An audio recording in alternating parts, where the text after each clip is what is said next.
I mean, when we do, because I did see the song for you guys, and which was, you know, the car accident, the charges and stuff, and in the midst of coming up as a group and the success and having all those things, how much do you think that derailed the progression of the group, especially when 90s R&B started to become more prominent? Oh yeah, it was a major factor. I mean, because that's one thing like we discussed in the beginning. We really had good chemistry, with each other as people. So when those things happen, it definitely derails your focus, and there were times when we didn't know what the next move was because we didn't have five members to even support um, the group. And, just dealing with the loss of a member and not knowing what the future holds for him personally, that became a heavy burden for us. And then, a lot of the other things that happened, Tony was getting a lot of solo artist offers, at the time because of the uncertainty. So those things played a really big role in, a lot of decisions we made.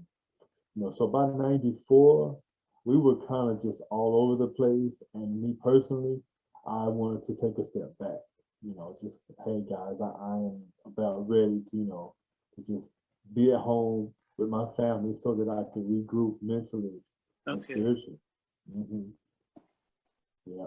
When I'm not doing this, I'm a psychotherapist working with under 19s, and one of the things that's interesting to find out is how much mentally, we talked about anxiety when you're on the stage and have to overcome that, but how much did it play on you, just the success and everything happening on just you, especially coming from a being like an introvert?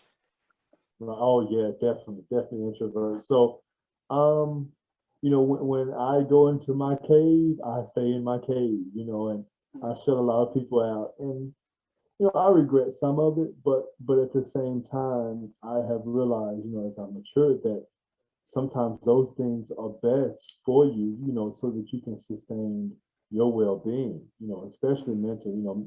Mental health is really an issue that a lot of people don't talk about. But I mean, you can only imagine what success has done to so many people. I mean, you think about Prince, Michael Jackson, Yeah. those people who experienced great success and the way, their careers or their lives ended, success can be a heavy burden. So I think, like I say, for me, it was just to come home and be around genuine people who are not looking to, get anything from you, as a person or as an artist, what have you. So it would put me in my shell, and I do, I was pretty in sync with my spirituality, that kind of helped me stay balanced as well.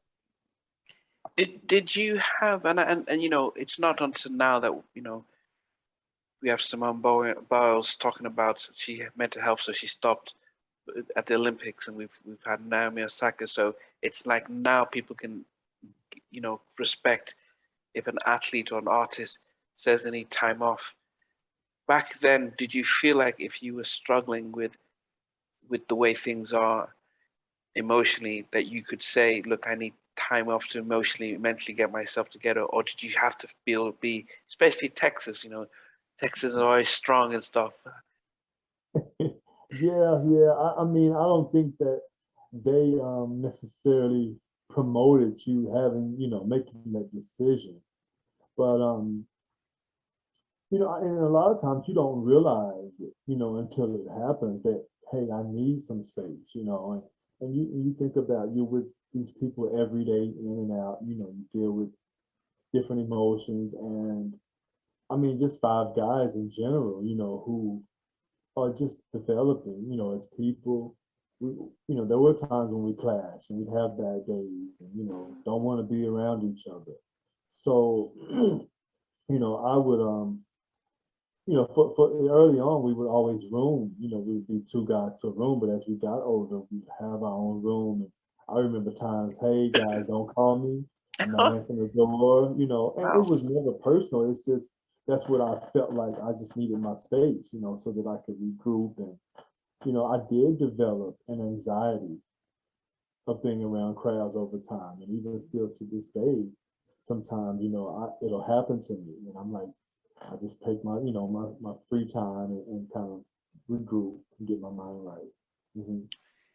Now, when you leave Jive, and is it after you left Jive that Giant, you guys signed with Giant, but Tony's the first to come out, or what was the situation? Um, I mean that it was just that, you know, they decided that they wanted to release the Tony Thompson album first, and they told us, hey, you know, we'll start working on a high five when we finish this, and it never happened. So, you know, that was a really depressing moment for us. And, you know, it was reality. Like nobody was trying to sign high five. And, you know, Tony started dealing with, you know, his own personal situation. So at that point, it was really us on a hiatus that we didn't realize was as permanent as it was. So when you've had a number one song and you're a recording artist, what does a hide and you're not writing your own tracks and you're dependent on tour money as an income? When you're on hiatus, what do you do to survive?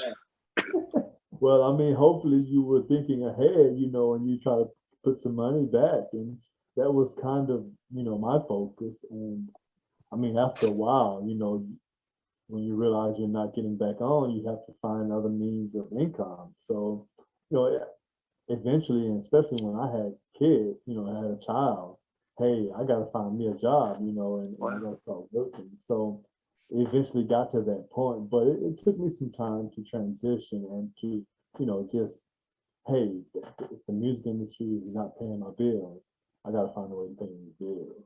Mm-hmm.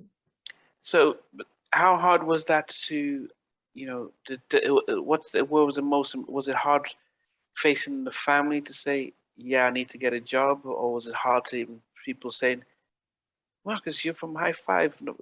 How hard was that? Oh man, that's, you know, yeah, I mean, it is what it is. You know, you have to face the music. You know, that's the term to say. But you know, it was difficult, in any situation, you know, you have to be honest with yourself first. You know, and then I think that was what kind of still, you know, kept me stable. Is, hey man, you know, instead of sitting at home crying about things, I have to get up and make things happen. You know, and so we did. You know, I guess maybe a lot of people don't know, but we without Tony, we signed to another production company in New York, and we moved to New York from '96 until '99. And we still tried to record music. We tried to shop music, and it just didn't work in our favor. So, you know, we did continue to try to, you know, make things happen with the group, and you know, a few other members that we tried to work with didn't really have any success. So by '99, 2000, it's time to, you know, be a grown up and, you know, look at yourself as, you know, a regular person again. Hmm. Mm. So you moved back to Waco, Texas. Correct. Correct. Thanks for watching. Please remember to subscribe to the channel, but most importantly, to press the notification bell so that you can be notified when we do have a new interview. Loads to come, but thanks a lot for watching.